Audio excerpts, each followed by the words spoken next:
Once again, welcome to our symposium, dear participants. The title of our session number 1 is Embodied Carbon and Energy in Buildings and Their HVAC Systems. We have 3 distinguished speakers, presenters in this session, which will last about 1.5 hours. Our first guest is Mr. Pawel Wargocki.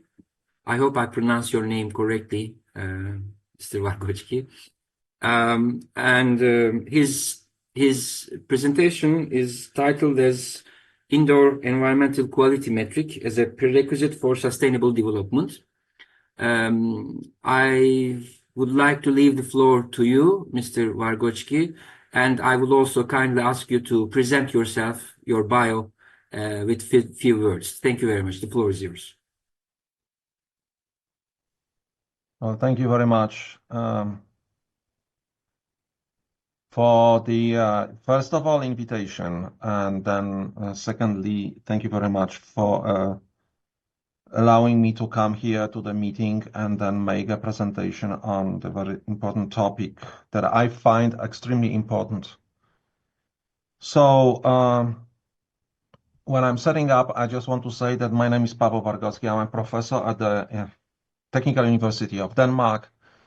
And I have been only vaguely studying energy and embodied energy. I'm so sorry about this, but I think I would like today to present some arguments why the concept that I will be presenting today is extremely important, a part of the entire process of decarbonization of our buildings.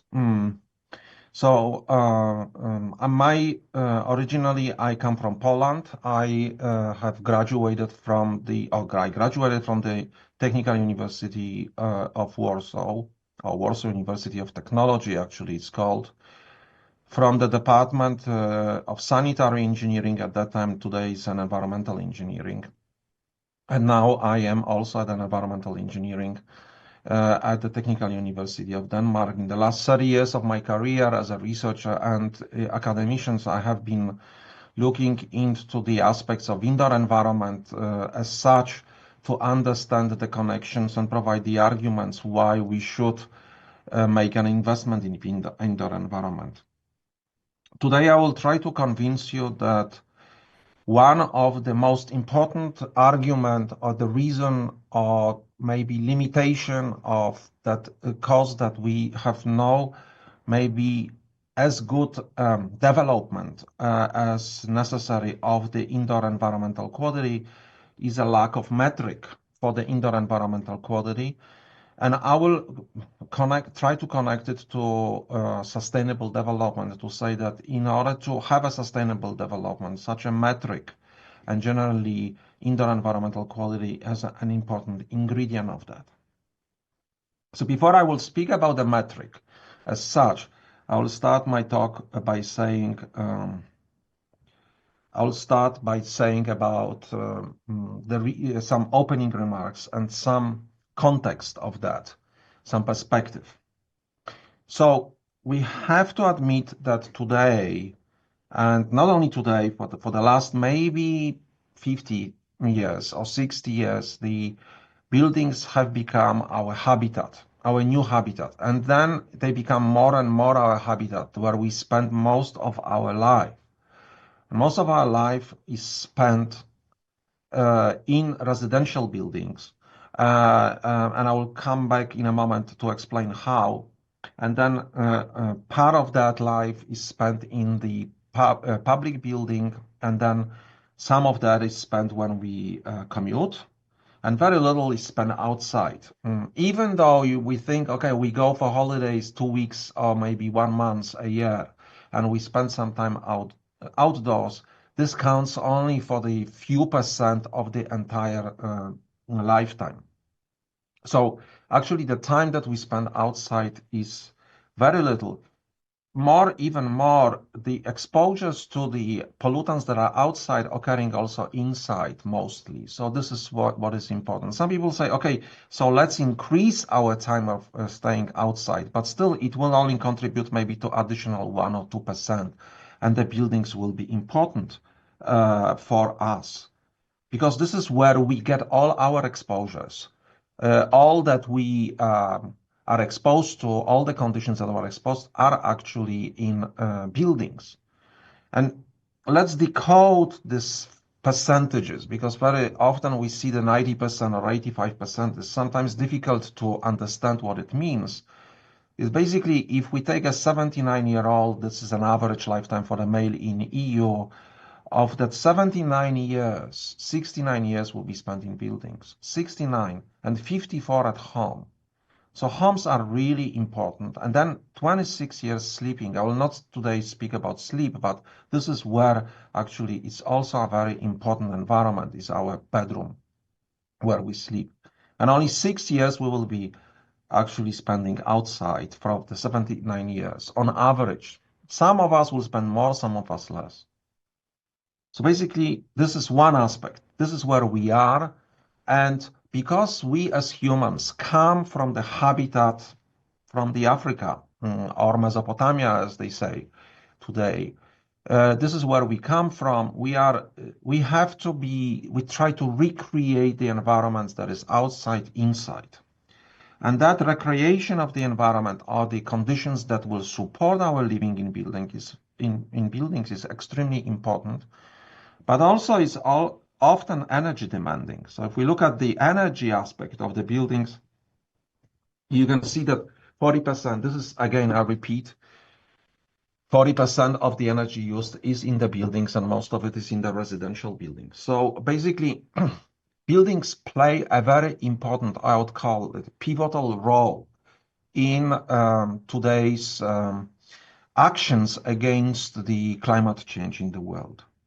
So if we talk about buildings, and we talk about buildings that are smart buildings, we have to remember that those smart buildings need to be green.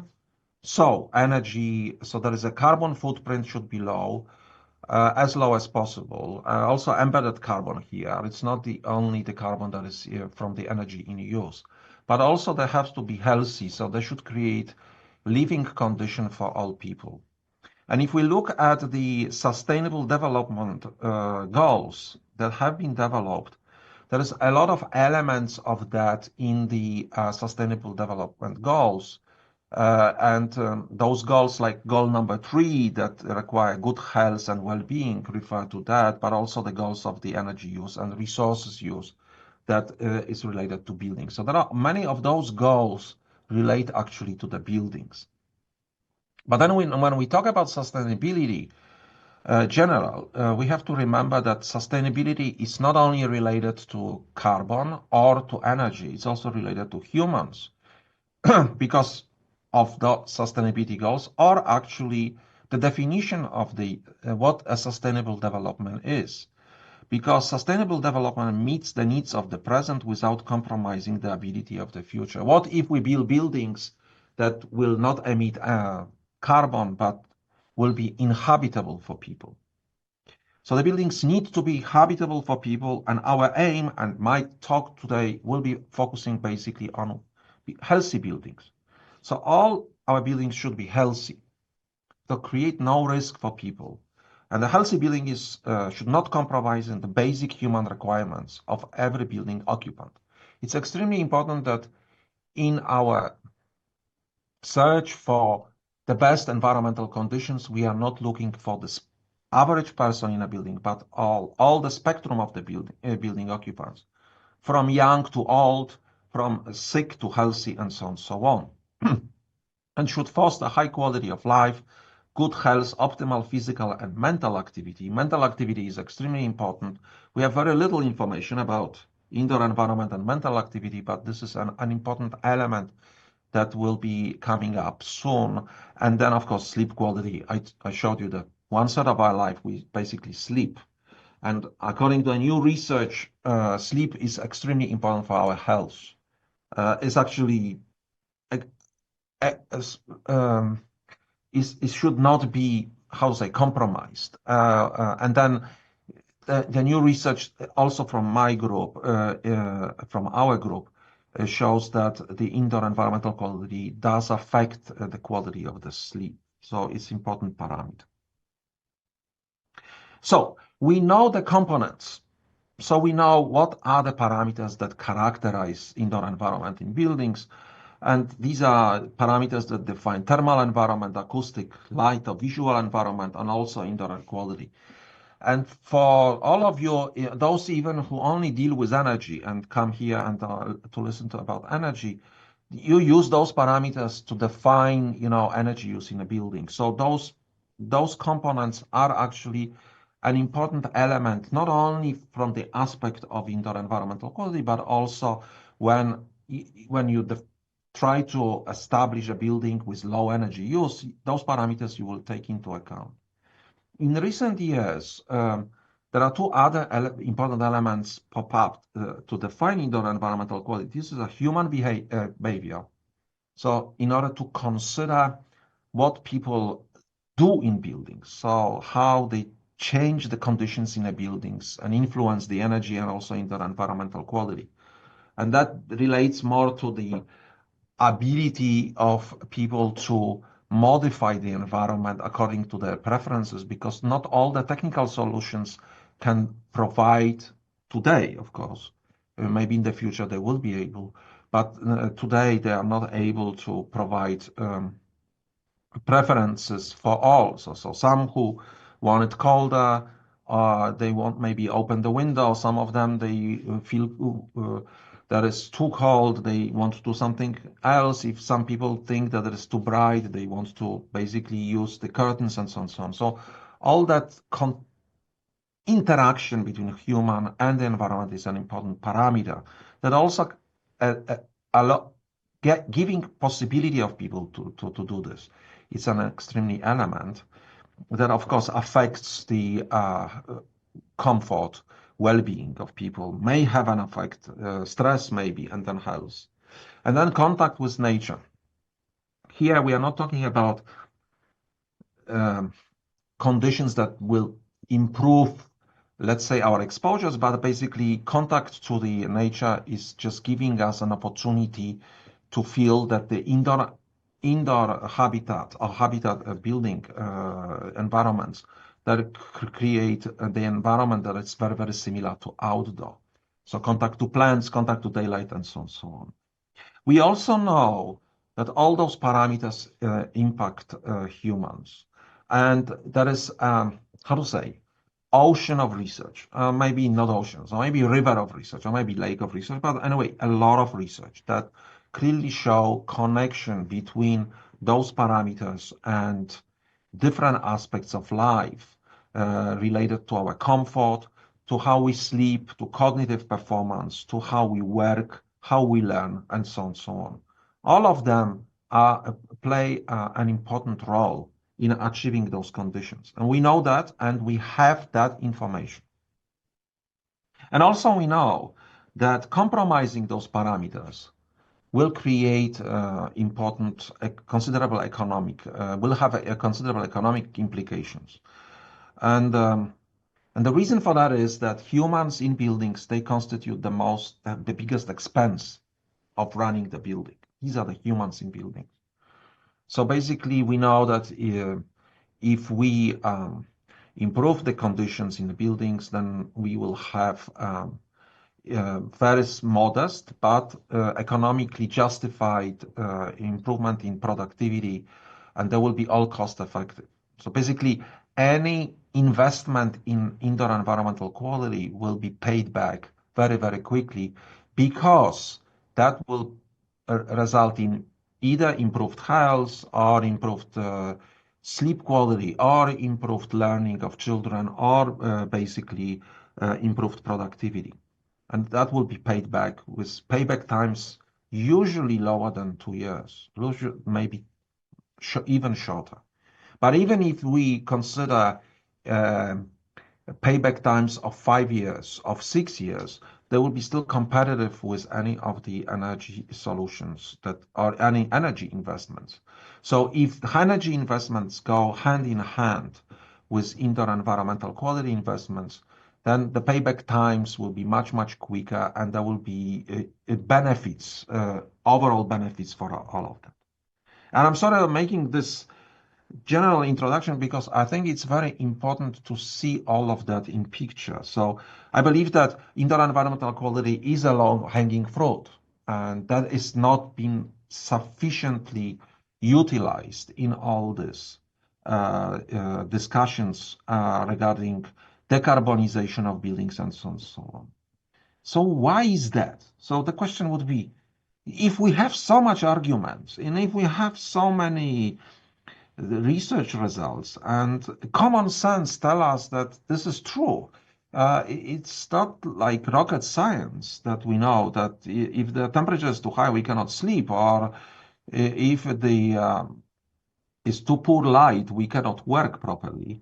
Why are we not going to why are we not using it in our buildings? So this is a big however. Why is it happening? So what we can do?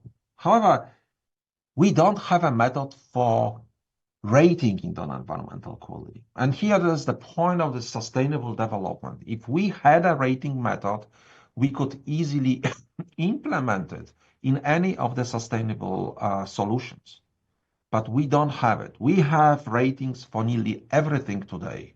For food, we have ratings for energy, how much energy is used in buildings. We have ratings for outdoor air quality. We don't have a methodology, or we don't have a methodology that has been approved and used universally for assessing indoor environmental quality. There are numerous methods, and there is, I would call it, plethora of indoor environmental quality indicators, and they are included in different certification schemes and standards. But basically, there is no standard methodology. There is no, what to say, IQ meter, sort of. So I can go and make measurements. It's similar to the thermometer or any other meter that gauging instrument that we could think about. And we have published a paper a few years back in which we try to look at all those different measurements that are done in buildings and what kind of indicators are used to define indoor environmental quality. Our aim was to actually identify what would be the common one used, but in the end we found out that there is so many of those. It's difficult to identify that some commonly occurring. And altogether about 100 different indicators of indoor environmental quality. And then if you go to industry or to the consultancy, you will ask what, do the measurements, and they will say what we should measure, how we should measure. So there is a need for rating of indoor environmental quality. This is one of the needs. Why we need to measure indoor environmental quality? Because we don't have it. But we don't have it is not sufficient if we don't have any other argument. Why we need it? It's because it's provide useful data for all building stakeholders. And of course, additional incentives for improvement of indoor environmental quality. It creates a benchmark, reference. Today, we cannot compare a building A to building B with respect to indoor environmental quality because maybe indoor environmental quality was measured with different monitors. Then, if we want to check whether the system is working properly, we need to monitor its performance. So we need to have for the compliance and maintenance, we need this. And then, if we want to make an investment, again, we need to have some method of checking that this investment will work. And of course, input to control, to energy simulation, because that could be one of the reasons of the performance gap.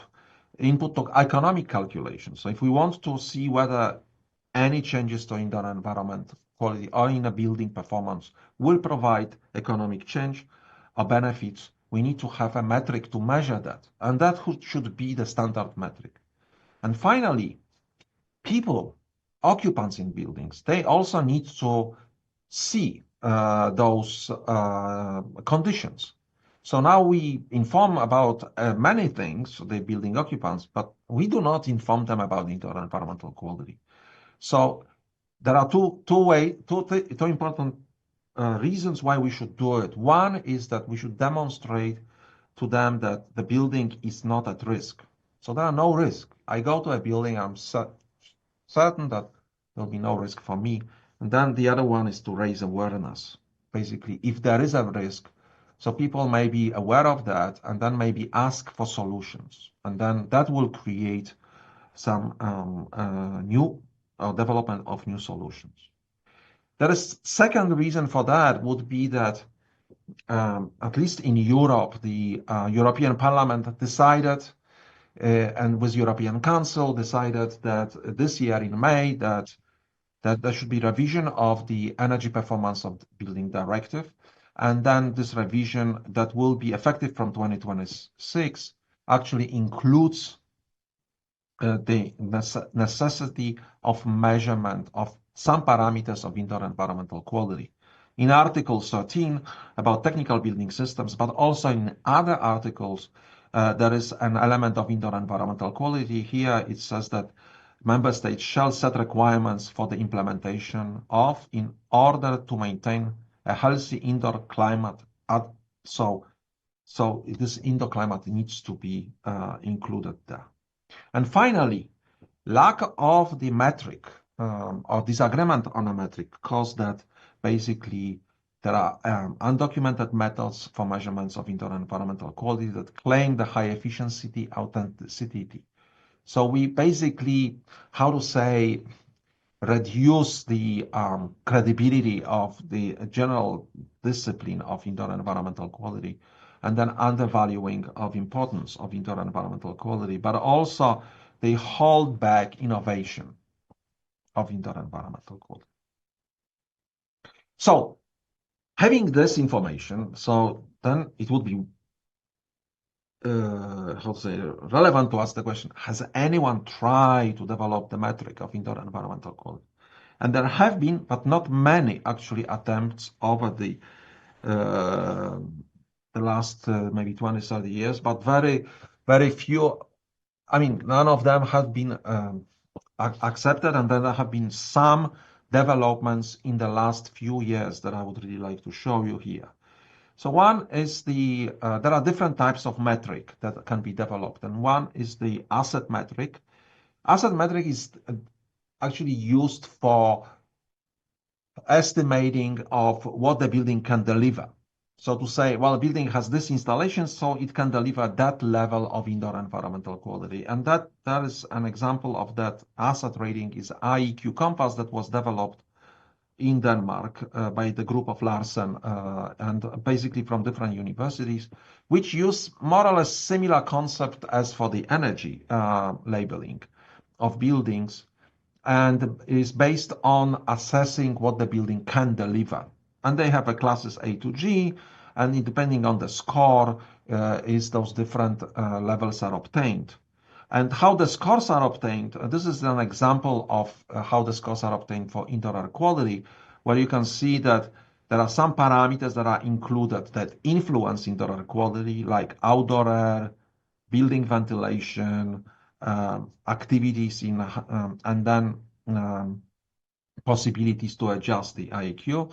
And then there is a certain weighting given to each of those parameters that has been decided by the study group and also by the researchers or the experts in the field. And then there are specific criteria for weights that are given. So all of that is based on some parameters or criterions that are defined by the rating scheme. The other one rating that is in Europe a little bit dormant, so it's not been very known, but is there and is actually contains not only indoor environmental quality, but other elements of the sustainable development is levels, which is a common framework for core sustainability indicators for office and residential buildings. And it has three parts and different elements. So it has elements for the greenhouse gas, resource efficient, efficient use of water resources, resilience, and optimal life cost and value, that I will not speak. That can be downloaded freely from EU web page. And it has actually one macro objective is to define the parameters for healthy and comfortable space. As you can see, it is more or less sort of like a certification scheme that is used for sustainability certification schemes like DGNB or LEED or CASB and so on and so on. So more or less the similar concept. So it has an element of indoor air quality, thermal, and also light and noise, but as for the future developments. So if we look only about indoor air quality, that talks about ventilation, CO2, and concentration of certain pollutants. And for the thermal environment, interestingly, they only interested in the overheating, so the time outside a certain level of temperature, which is set to 26 degrees here. So this is the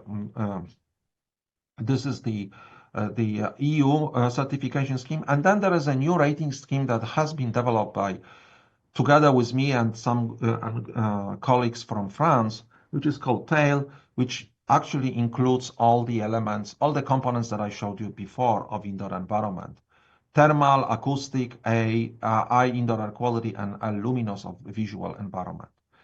I have not much time to talk about it, but I want to show you a little bit more about this rating scheme because it's a performance metric, meaning you go to a building, you perform certain measurements, and then based on those measurements, you define the quality of each of those components. And based on the quality of the components, you define the quality of indoor environment. Total, I mean, complete overall quality of indoor environment. And that is given by the Roman number in the middle of the metric. So you have different colors. You can see different colors represent different quality levels, from green, which is the highest, to red, which is the lowest. And then in the middle, you have Roman numbers from 1 to 4, where 1 is the highest and 4 is the lowest. And then the overall indoor environmental quality is actually determined based on the quality of the lowest or the worst parameter or worst component. In this case, for this example, it will be eye indoor air quality, but you never compromise of any because we don't know how they actually interact. So this is compromise. You should not compromise on any of those to create healthy buildings. So in that rating scheme, there are 12 IQ parameters that should be determined. One should be simulated and one observed. The observed one is the visible mold, and the one that is simulated is daylight factor. All the others should be measured under different conditions, usually in the heating and non-heating season, and then basically on this, the determination of the quality of indoor environment is made using that rating scheme. And you can see this is a fairly crude and basic rating scheme, but it allows basically that those parameters that are presented here can be actually performed, measured with current knowledge. And the only issue is, of course, indoor air quality, and I'll come back to this if I have a little bit more time. Also, together with this one, the other one was developed, which is called PredictTail, which allows prediction of the indoor environmental quality at the level of the design. So if you are from consulting company, you are not interested in how the building is, of course you are, when the building is actually constructed, but you also want to know what I should do to get to that point that the building is performing like this. So it's actually the same principle, but on the basically drawing board that you decide. And then, but this is only a guidance on how to, what choices should be made during design to get to the point of the high indoor environmental quality. We also developed that, so the tail is developed mainly for residential environments, for office environments, but also there is one that is going to be developed for the residential soon, and then for schools, which is more or less the same. It contains a little bit more parameters. Of course, in the future, we would like to be, so now we are taking measurements of the environment, but what we would like to do is make measurements on humans. So basically have people to wear a certain monitors that would be allowing us to inform us how they perform and what is their health conditions under different. So that could be at the future that we want to go to. So why it is important with that rating scheme? This is just an example of tale for schools. I'm saying in France, but maybe anywhere in the world where you can see, using the rating scheme, you can demonstrate where the problem is. And this is just, a random set of 300 schools where you can see which problems they actually, and which of them have which problems. So it allows us to better, redirect the investments and interest. And apparently here, the air quality is the biggest problem, but also there are problems of the thermal environment. You can see a lot of red. And even with acoustic, but not all of them, and then some of the luminous. So this is basically telling us what to do and where. So this is why it's so important. I'm stopping here, but I want to tell you that the biggest element of the rating scheme is actually air quality. And the air quality is so important because we inhale a swimming pool of air every day. Swimming pool of air every day we inhale. Whereas we only drink about 2-3 liters of water a day. So you can see the magnitude of the comparison is there. So air quality is an important element, and we still don't know how to basically measure it. There are other attempts, and we really need to, by regulating indoor environmental quality, we need to start regulating indoor air quality. So to close, and apparently I will be on time, IEQ in building is crucial part of efforts to secure public health and sustainability. It is a part of the carbonization process because by improving health of the building occupants, we will reduce the carbon footprint because there will be less demand on certain activities such as maybe healthcare and many others, which will also contribute to the CO2 emission. So by improving the conditions in buildings, we will create more decarbonized society. And this is something that I would really like you. But we, of course, need to measure indoor environmental quality and monitor and document that is good and where the investment should be made and what type of investments. So action plan for sustainable IEQ metric is to develop the scheme. We have TAIL and we have other attempts that can be used already.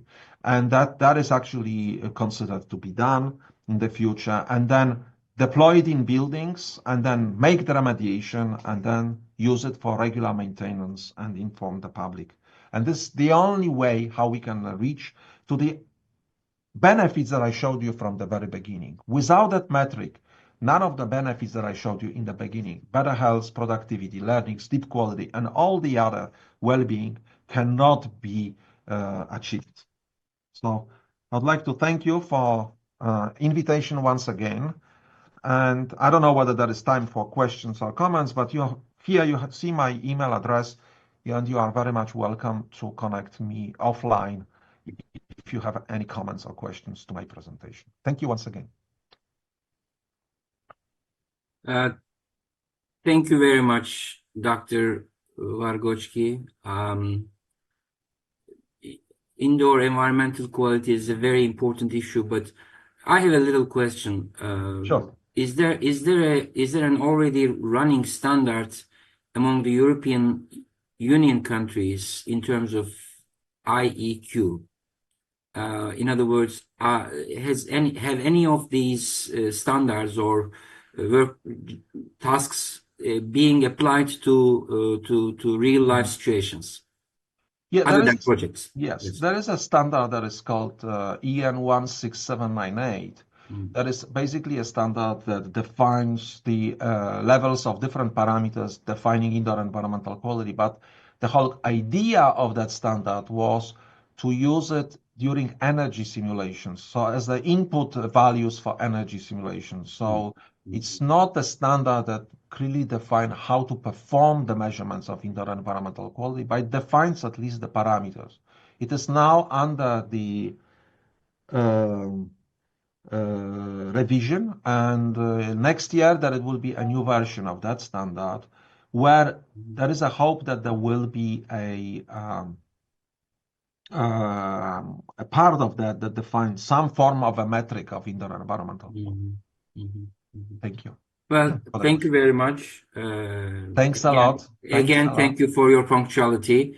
We are on time, and we wish to hear from you later on. Thank you for sharing also your email.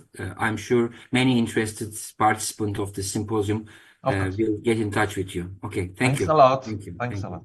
So this brings us to the second speaker of this session, Mr. Doruk Kuban. He will be presenting a presentation entitled as HVAC Efficiency, the Goldmine in Building Renovation Projects. The floor is yours, Mr. Kuban. Hi, everyone. I hope you had a great presentation with Mr. Wargocki. I would like to start by saying thank you for the opportunity on today's symposium by the Turkish Society of HVAC and Sanitary Engineers. I would like to introduce myself a little bit. My name is Doruk Kuban, and I have over a decade of experience in the HVAC industry, specializing in building management systems and field devices especially. Currently, I serve as the product and marketing manager at Goldmine, Turkey, and my focus is on optimizing HVAC systems for enhanced energy efficiency.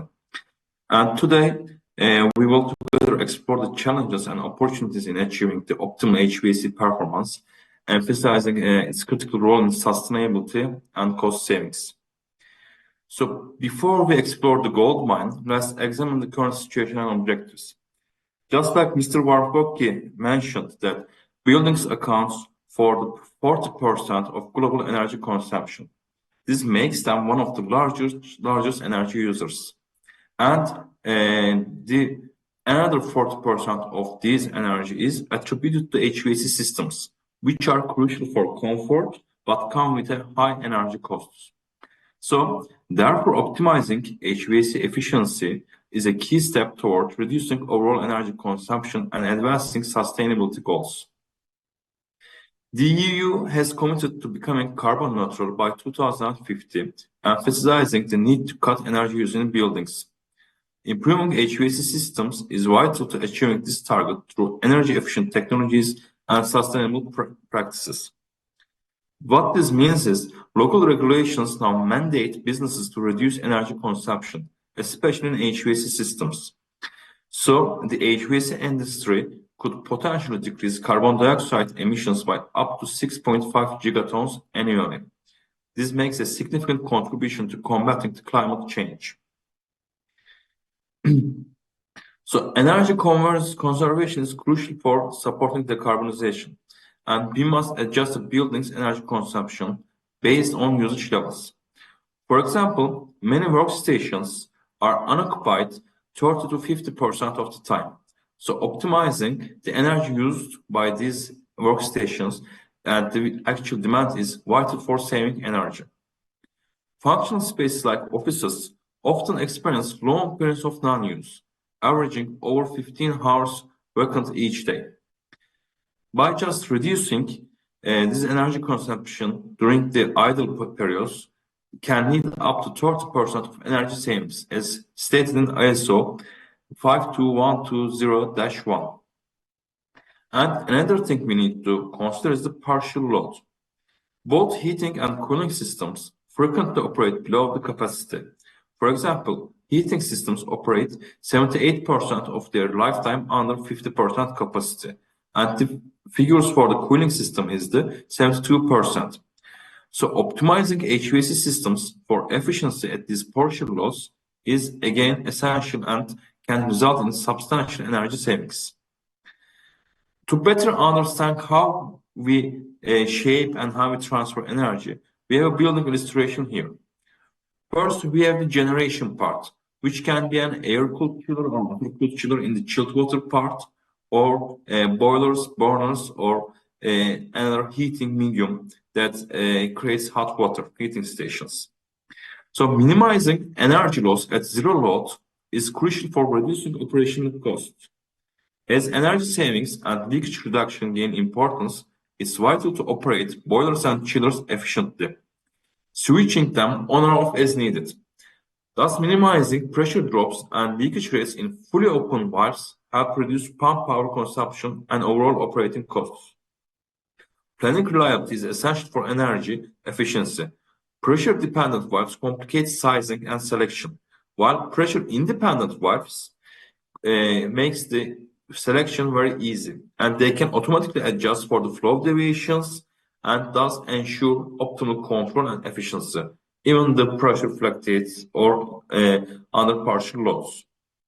For the distribution part, we have diverting circuits and air handling units and substations or manifolds.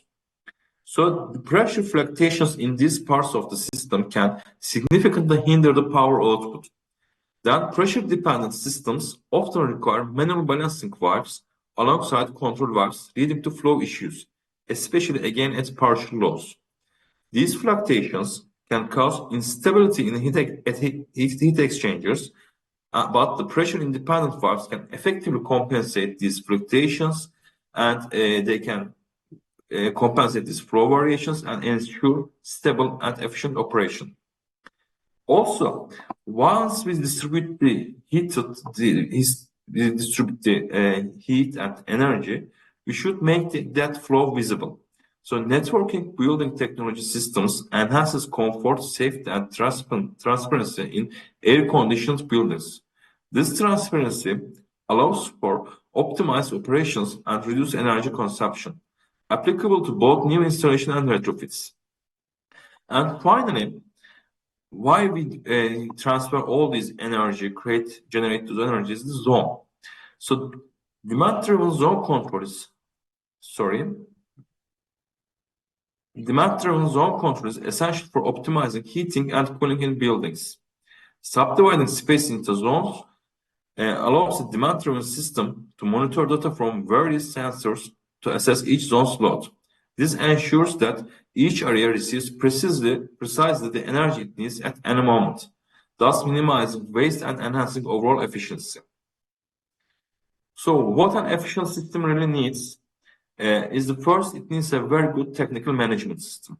An effective technical management system is essential for minimizing energy consumption in buildings. It balances comfort and efficiency and ensures resources are utilized wisely, while maintaining optimal conditions. And another thing that is efficient system needs is the reliable components. Actuators, valves, and sensors are crucial for the reliable and efficient operation of an HVAC system. To ensure their long-term performance, we must focus on three key properties. First, valve tightness to guarantee integrity throughout its lifespan. Second, accurate measurements to maintain stability. And third, durability to ensure system reliability. Prioritizing these factors enhances the performance and longevity of our HVAC system. Third, an efficient system also needs energy-efficient elements. Optimizing the performance of active elements like pumps and pumps is critical for system efficiency. These components must operate at peak efficiency, unaffected by other elements like actuators, valves, and sensors. So to focus on this part, we need efficient integration to prevent poorly operated components from degrading performance. Optimized interaction among components and overall reduced energy consumption will address these factors and will also improve systems energy efficiency. To have a clearer roadmap, we can use a four-step approach. First step is measuring and monitoring. As Peter Drucker famously said, you can't manage what you don't measure. Effective control relies on precise measurements. Communicative actuators, valves, and sensors are essential for optimizing system operation. Second, we need benchmarking. Benchmarking is vital for making informed decisions. By analyzing monitoring data, we can verify objectives and ensure compliance with energy efficiency criteria, facilitating improved energy management, through clear before and after comparisons. Third, we need optimization. Optimization can enhance HVAC energy in a huge amounts. Reducing the delta T can lower water flow by up to 50%, and tailoring energy management to the zones can reduce the pump and fan energy usage by 20 to 30%. And finally, we need to focus on energy recovery. Many buildings generate surplus heat from internal loads and solar radiation. Heat recovery systems can capture this excess, transforming waste into a valuable resource and significantly enhancing energy efficiency. Now we can take a little look on some subsystems. Let's start with the building management systems. Currently, we have a BEX Class C system as shown in the diagram, which is an ISO standard as well. In this system, energy production and distribution rely solely on outside temperatures and a fixed schedule. This approach neglects the actual energy demand and leading to inefficiencies in unoccupied or partially loaded spaces. If we transform this system to a BEX Class A system, it will shift defining energy production and distribution based on the zone demand through hydraulic balancing. And this upgrade will incorporate communicative sensor, valves and actuators. This upgrade will incorporate communicative sensors, valves and actuators that provide real-time data on presence, carbon dioxide levels, valve position and energy demand. This system, electronic pressure-independent control valves, will optimize pump speeds by monitoring flow, power, and delta T, and continuously transmitting the required power by the zone for each circuit for effective energy control. The system will automatically adjust for occupancy and transmit partial load levels, improving maintenance efficiency. This upgrade can achieve up to a 30% reduction in energy used for office buildings. Then we can delve into hydraulic balancing. Current situation where we have the BEX Class D or C certificate, many existing systems use static balancing valves with constant speed pumps operating at nominal flow rates. This setup struggles with flow control. If any valve is not fully open, the system cannot manage the flow effectively, and this results in inefficiencies. Transitioning to electronic differential pressure valves will enable dynamic balancing and allowing for better controlled partial loads based on actual zone demand. The new electronic valves will continuously monitor and adjust flow rates, communicating critical data like flow and pressure to the building management system to optimize energy production and pump speeds. This approach enhances flexibility in energy management, enabling real-time adjustments based on occupancy and energy needs. Improved communication capabilities will also facilitate fault reporting and maintenance, leading to more efficient operation. Overall, implementing hydraulic balancing can yield significant energy savings, enhance system efficiency, and support sustainability efforts in building management. Just a 3-degree temperature difference between the part closest to the production and the part furthest away means 20% of energy overconsumption. Then, if we take this approach and apply it to the balancing of the distribution networks, today we have many BEX Class D or C systems use 3-way valves for supply temperature modulation, leading to inefficiencies and poor optimization due to circuit interactions and recirculation issues. Upgrading to BEX Class B or A will replace 3-way valves with 2-way pressure-independent control valves and fixed bypasses, using electronic differential pressure valves with a single high-efficiency pump for all circuits. This system will operate all circuits as pressure-independent, optimizing flow based on specific delta T settings, and with the 2-way valve managing the main pump's minimum flow. The upgrade also allows seamless data integration with management systems via standardized buses and APIs, facilitating pump optimization and providing crucial maintenance alerts. Optimizing pump head can yield up to 50% savings in electrical power consumption, with many plants already operating below 50% capacity for about 70% of the year, highlighting significant energy savings potential through improved flow rate modulation. Now, if we add also the air balancing to this approach, In back Class D systems, airflow is restricted by constant flow boxes and mechanical differential pressure regulators, with fans running at a constant speed and limiting optimization. Upgrading to BACS Class C or A will involve installing a pressure regulator for the zone inlet damper and replacing mechanical regulators with electronic differential pressure valves. The variable air volume actuator, also called as a VAV, will connect to the BMS network for better integration. The VAV will adjust based on duct air pressure, while hydraulic systems will modulate water flow to regulate differential pressure. Data on flow rates and pressure will be sent to the building management system for optimization. And this upgrade increases flexibility for tenant areas and allows for metering and billing by rental space. Data access through standardized buses will enable energy production to adapt to occupancy. The system will also support pump optimization and provide maintenance alerts. Since HVAC systems operate around 55% of the time at less than 50% capacity, optimizing the hydraulic system could reduce production capacity by up to 20%.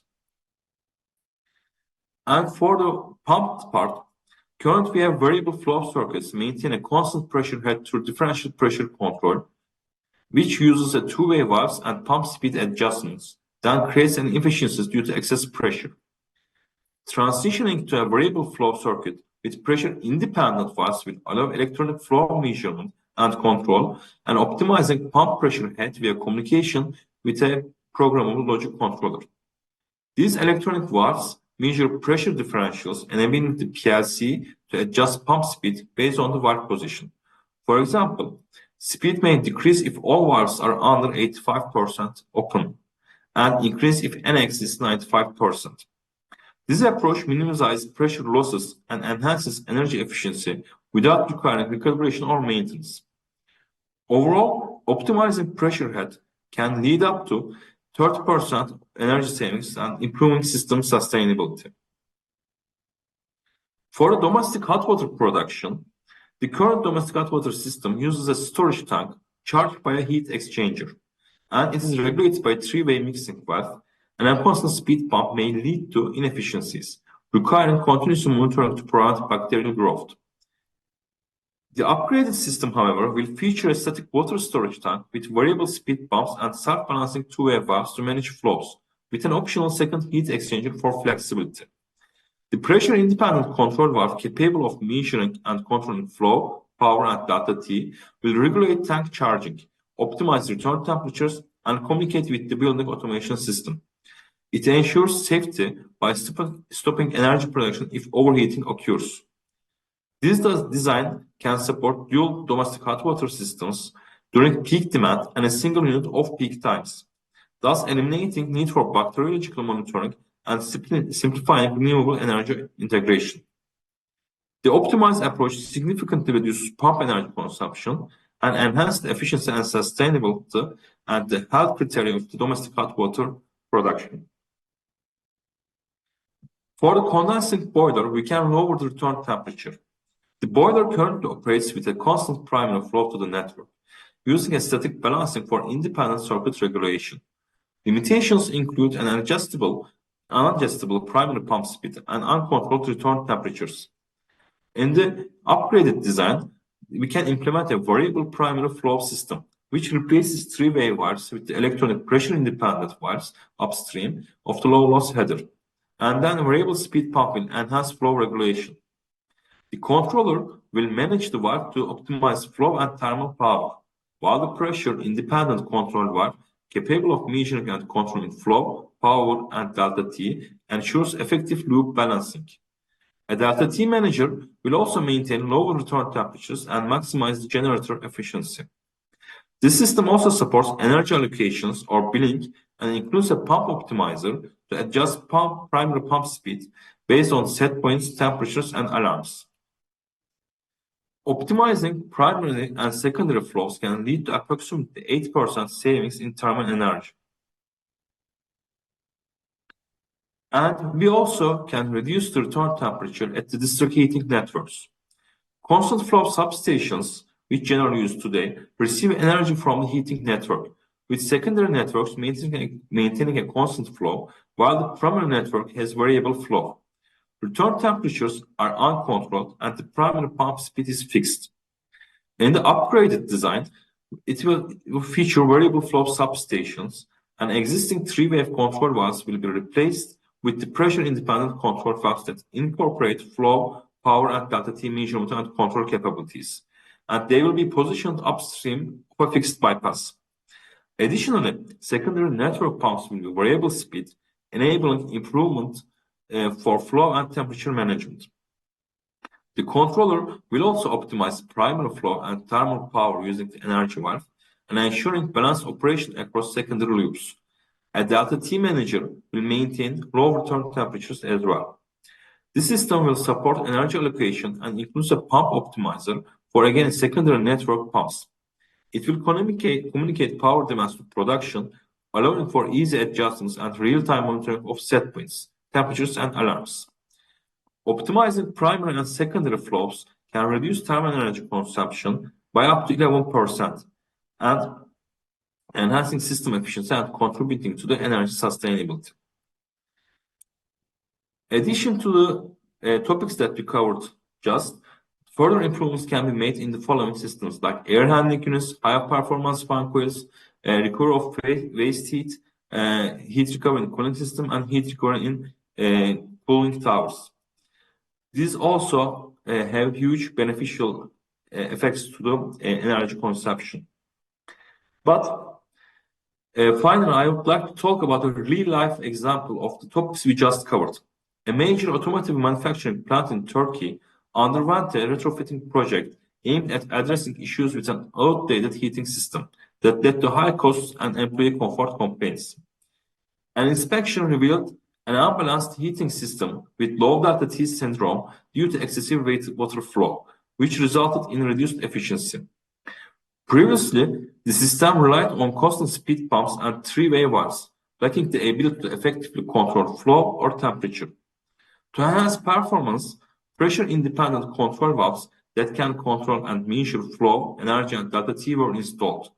This upgrade increased the temperature differences from 15 Celsius degrees to 22 Celsius degrees, effectively eliminating low delta T syndrome and improving system efficiency.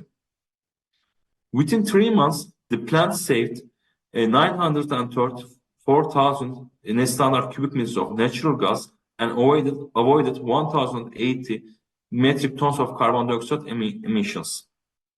The total installation cost for this project was 210,000 Swiss francs, while the project achieved savings of 334,000 Swiss francs, resulting in a return of investment of roughly 7 months. This case also demonstrates that substantial improvements are possible without complete refurbishment. I would like to conclude by thanking you all for your time and attention, and I want to quickly recap what we discussed today. HVAC systems in buildings account for 16% of global energy consumption, and EU countries have committed to becoming carbon neutral by 2050. While this may seem like a challenging goal, it's far from impossible with thoughtful and responsible design. The key is not only investing in sustainable technologies, but also maximizing efficiency through proper management of existing systems. This journey is more than just shaping the future of building design. It's about seizing the opportunity to create a cleaner, more livable world. Thank you.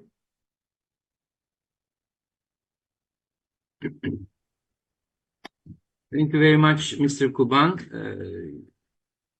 Through clever design of systems, it seems like it's possible to decrease payback times to even 7 months. This is very, very interesting. Exactly. This brings us to the last speaker of session 1.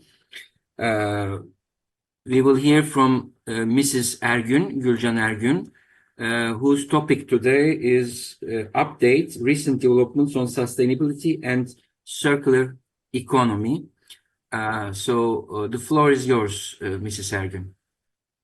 Thank you very much. Thank you for the introduction. And I also would like to thank the previous speakers.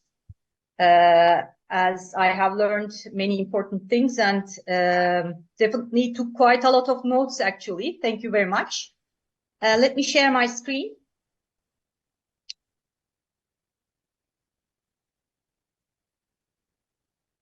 Okay.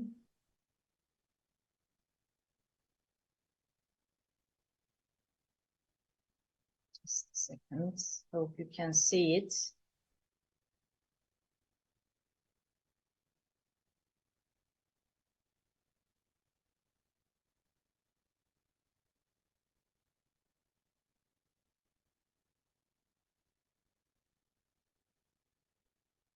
Just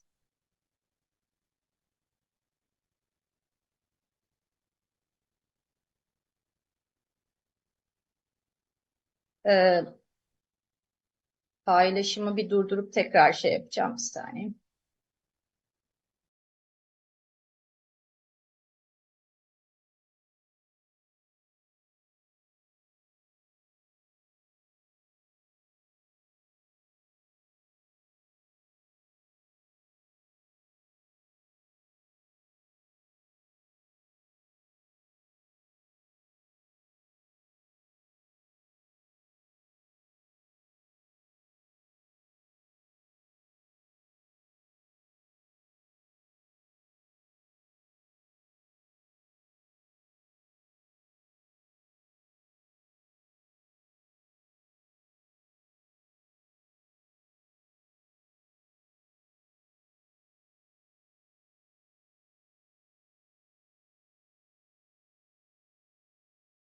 Managed to share my screen. Sorry about the technical difficulties.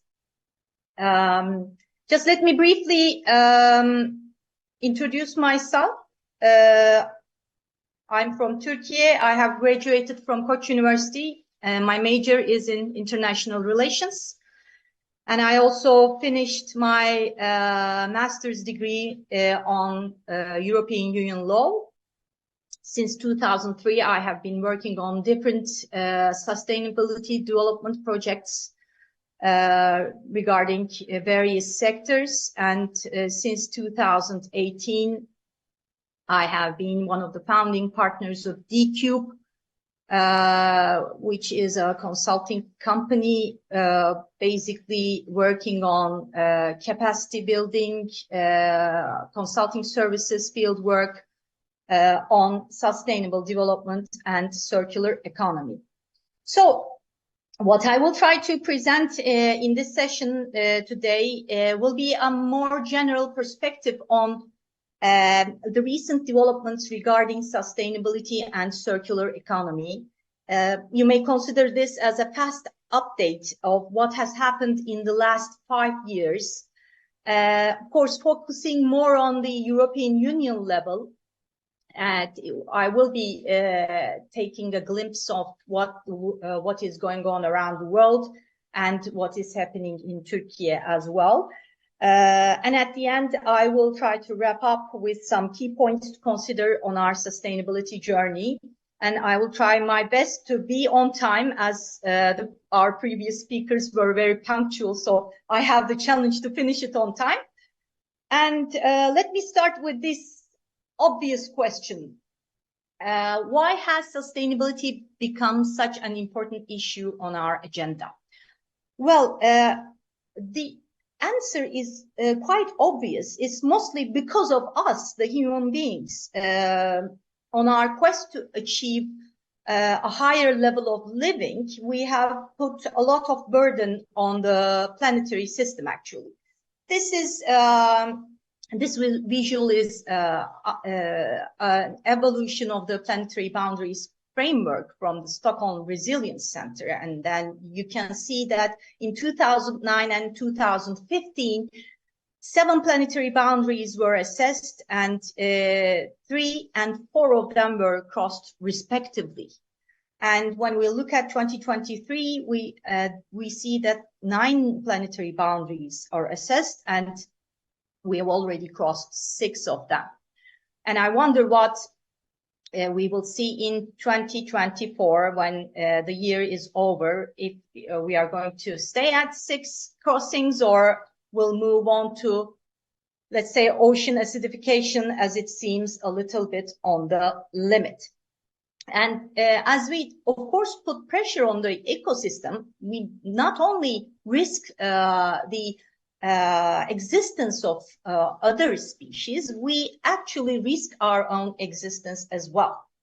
If we look at the extent to which current and future generations will experience in terms of heat, we can clearly see from this scenario that if we go on as usual, if we do business as usual, a child who is 4 years old today will be facing extreme heat as he or she grows older. So that's something we already know. We have been discussing this issue since like 40 years, when the Brundtland report mentioned sustainable development in our common future report. But knowing is one thing, but going the same way is another thing. So it has, for a long time, it has been a topic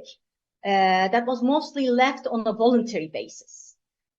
International organizations, NGOs were discussing the topic, what we can do about it, but apparently not much has changed. But in the last 5 years, something actually has changed. Seeing that voluntary actions will not really be making a lot of impact, a series of steps have been taken to regulate the sustainability environment. So especially with EU taking the lead. So we now have a new landscape where mandatory rules are shaping it. My objective in this session is to create this picture where we have been facing with series of regulations, mostly coming from EU, and try to understand how it's going to change the way we do business. And let me start with 2019. I'll go back and forth in the timeline because sometimes EU takes some steps in terms of regulations, and then Turkey takes some steps, and sometimes there has been global action following EU regulations, so on and so forth. So the timeline will come and go and jump back and forward, so please bear with me. In 2019, we have the Green Deal, a very important milestone for a sustainable future. EU has declared that it's going to lead the way in the world for sustainability, and has put a quite ambitious target of achieving climate neutrality by 2050, with some sustainability goals across a wide range of sectors. And just reflecting on that, in 2021, in Turkey, Ministry of Trade has published a Green Deal action plan, because in Turkey, the Ministry of Trade is mainly responsible of monitoring for alignment with the EU Green Deal. And each year, following 2021, the ministry published progress reports, and you can follow these reports from the ministry's website. And a year later, in 2020, European Union, based on as part of the EU Green Deal action plan, has created, actually revised, its own circular economy action plan, which was adopted in 2015. And in this action plan, there are several strategies aimed at transitioning the European Union from linear economy to circular economy. To stay on the same page, I'm just going to have a brief analysis on linear economy versus circular economy at this point. Linear economy is the economic model, actually, that has been going on since the Industrial Revolution. We extract resources, we produce, we distribute the products, consumers consume, and then the products become waste, and nobody cares about the waste. So it has been going on like this. But circular economy, which we have been working on the past decade, my team and I, actually offers a solution to reach a true sustainable development model. And circular economy basically says this: extract as few materials as resources as possible, design and produce a durable product, make it valuable within the loop as long as possible. And when it finishes its services, when it is no longer valuable in the loop, dismantle it properly, use the parts, reuse the parts for remanufacturing, or if it's not possible, use the parts for recycling and transform the product into a circular input so that a new durable product can be produced. So basically what circular economy model is about. And I have to say that I find it very close to biomimicry at this point, because circular economy model basically takes its essence from the nature. We know that in nature, plants, animals, fungi, bacteria has this interaction. They get some materials from each other for their own good. This is an economic model as well, actually. But at the end of that interaction, nothing gets to be wasted. So why not we turn our economic model into a circular one? We will be seeing circular economy more in the near future, both in Turkey and in EU and other countries. So if we look at the global level, what is going on in circular economy environment, in the green areas, you can see the countries where circular economy missions are already present. In the US, you can see in China, there is circular economy missions present at the moment. The blue areas have evidence of circular economy missions development, and the gray areas have none or not known about. If we look at Turkey, we are jumping forward.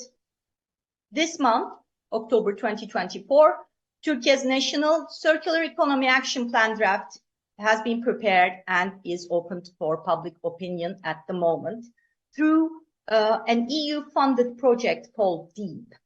It has been going on for 2 years now, and the main purpose of the project was to create a national strategy and action plan, plus strengthen the technical capacity of the country to move on to a circular economy model and align itself with the EU action plans. Going back to 2020, after the EU Circular Economy Action Plan, the EU taxonomy was also announced, which is a classification system and decides, actually classifies what kind of an economic activity can be considered environmentally sustainable or not, which is very important considering that EU is trying to create a broader sustainable finance strategy. So you see the 6 points of taxonomy in the slide. And according to these subjects, from now on, in the very near future,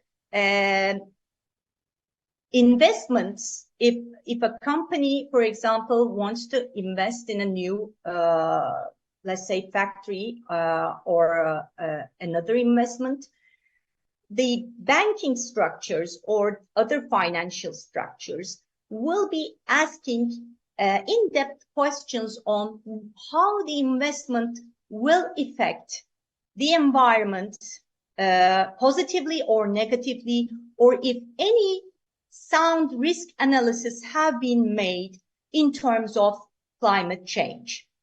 So this is a very important step considering the future investments of the industries.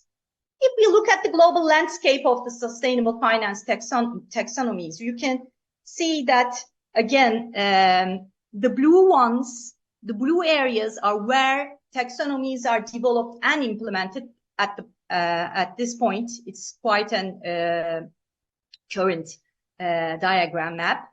The green ones are under development, and the yellow ones plan to develop at the same time. The dark areas are non-active at the moment. And you can see that Turkey is on the green area under development because it's really under development. In September 2024, the draft for the taxonomy regulation is open for public opinion. I put the link here for those of you who are interested in looking into the draft, and plus stating their opinion can look at it. And it's mostly in alignment with the EU taxonomy. Going back in 2022, as you can see, the last time it was 2020, the EU taxonomy. Now we are at the end of 2022 because there's this 2-year period of time due to COVID. Some of the work was slowed down. This is another milestone. The European Union has announced the Corporate Sustainability Reporting Directive. These dates are the official published dates of these directives on the EU official journal.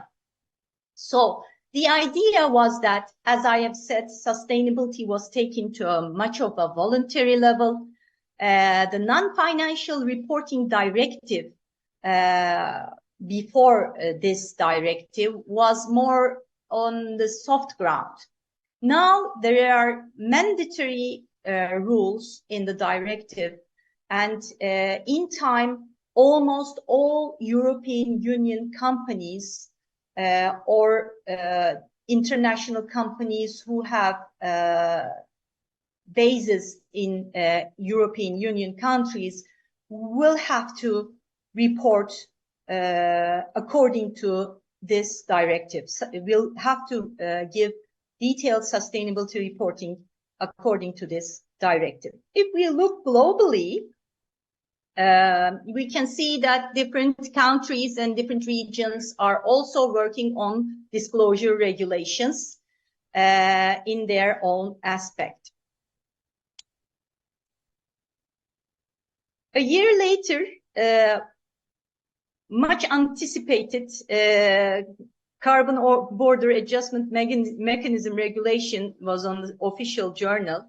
The relevant sectors, there are at the moment 6 relevant sectors: cement, fertilizers, hydrogen, electricity, iron and steel, and aluminum, which are all very important products considering our own economy as well. The idea was to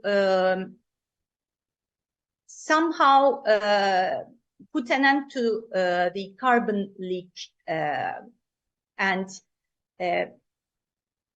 to somehow limit the emissions of the products that will enter the European Union market, because EU already has an emission trading system, and now the Union is taking steps to internationally work on the system.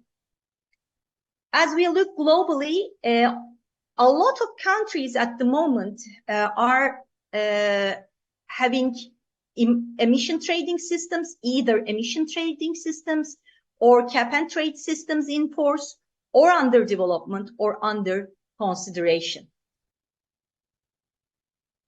When we look at Turkey here, you can see that we have our own national emission trading system that is under development at the moment, and it is expected that this system will align itself with the European emission trading system to avoid emission costs while trading. If we look at what has happened in Turkey, there has been several research going on regarding what will happen if the carbon border mechanism becomes active. In 2020, TÜSİAD made a report based on the 2018 statistics in a scenario where emission costs per ton would be 30 euros. The scope 1 and scope 1 plus scope 2 emissions total cost. This is a Turkish graph, but I'm trying to translate it as much as possible. The cost of carbon to the Turkish economy, if we only consider it as scope 1 and 30 euros per ton, it's 478 million euros. But if we consider scope 1 plus 2, it's more than €1 billion. But at this point, let us look at the carbon permits. At the moment, it's around 60 euros. So going back to this graphic, it's like twice as much the cost. I have to also tell you that last year around February, these costs have seen like around 103 euros. So, and it is expected to rise eventually towards something in between 150 and 120, because the objective here is to decrease emissions as much as possible. So in July 2023, we see the first set of European sustainability reporting standards adopted. This is very important, as we have seen the corporate sustainability reporting standards. Companies will have to report according to these standards. And I have to emphasize one thing. Maybe some of the companies in Turkey or abroad may not be in the radar of these standards, or may not have to, according to the regulation, prepare a report. But due to the supply chain, the suppliers will ask for, actually, the consumers will ask for these reports from the companies. So even though they are not mandated to prepare these reports, they will have to be in compliance with what the consumer wants. If we look at these standards globally, there is International Sustainability Standards Board, apart from the European Union, that works on sustainability standards. And some companies, some countries are mostly trying to adopt the ISSB standards. Turkey is one of them. We are at the level of adopting 2 of the standards that ISSB has announced. Here you can see the other countries that are working on sustainability regulations. As I have mentioned, in January of this year, the Turkey sustainability reporting standards entered into force. Some companies are have to report starting from next year, and each year the profile of the companies will enlarge, and at the end, almost all companies will have to report in their sustainability work. And February 2024, we have the new F-gas regulation in EU, amending the previous directive and repealing the 2014 regulation. I'm not going to go deep into it. I'm sure that you have been following it very closely. And plus the reflection of that is this month, Turkey revised its own F-gas regulation in alignment with this regulation. And this year also, Energy Performance of Buildings Directive was recast.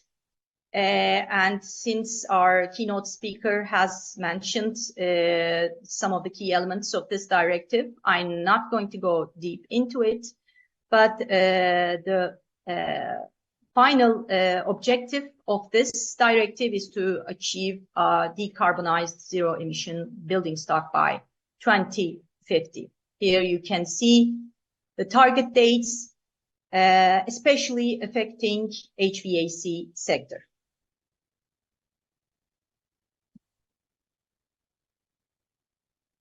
Also this year, we see the Critical Raw Materials Act revised because EU has realized that it is dependent on many raw materials that come from abroad. So it has further changed its strategy in terms of extracting and consuming critical raw materials. So it's very important because as they work on critical extracting or consuming or importing raw materials abroad, it's also an understanding of sustainability as well. It means that they will do their best with the material at hand, which is a sustainable and circular way of managing things. And as you can see, they have high risk in terms of high supply risk in terms of critical raw materials, especially in sectors that are regarding the renewables and e-mobility, defense and space. So this summer, they also adopted the Net Zero Industrial Act and prioritizes the listed technologies and issues. As you can see,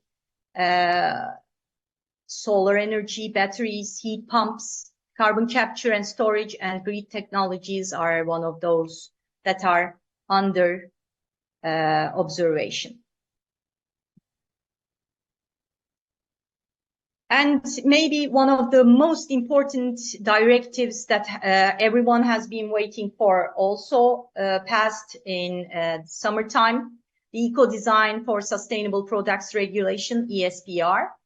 That also finds its basis from EU Green Deal and the Circular Economy Plan.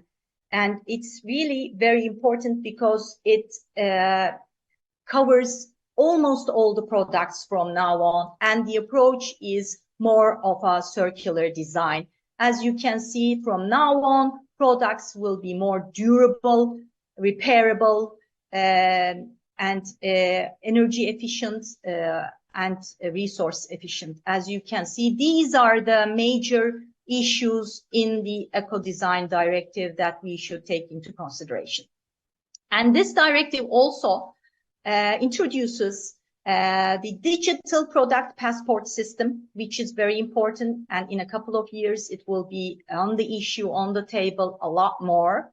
And the digital product passport is basically, let's say, a QR code or a digital technology where the consumer will be able to follow every step of the way from raw material extraction to how it's going to, the product is going to get recycled.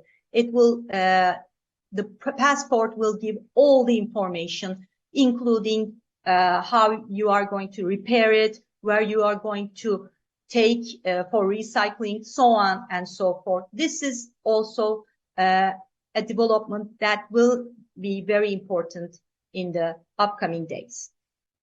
And of course, because of the Eco-Design Directive, we have now a right to repair directive where the repairs, the products should be repaired more easily, and it should be the repair issue should be involved in the legal warranty. So right after the eco-design directive, EU has taken action regarding right to repair.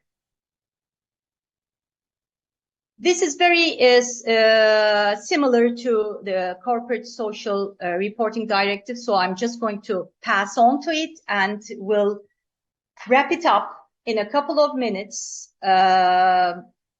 We need to have some issues that needs to be taken into consideration at this point. I have, rained down upon you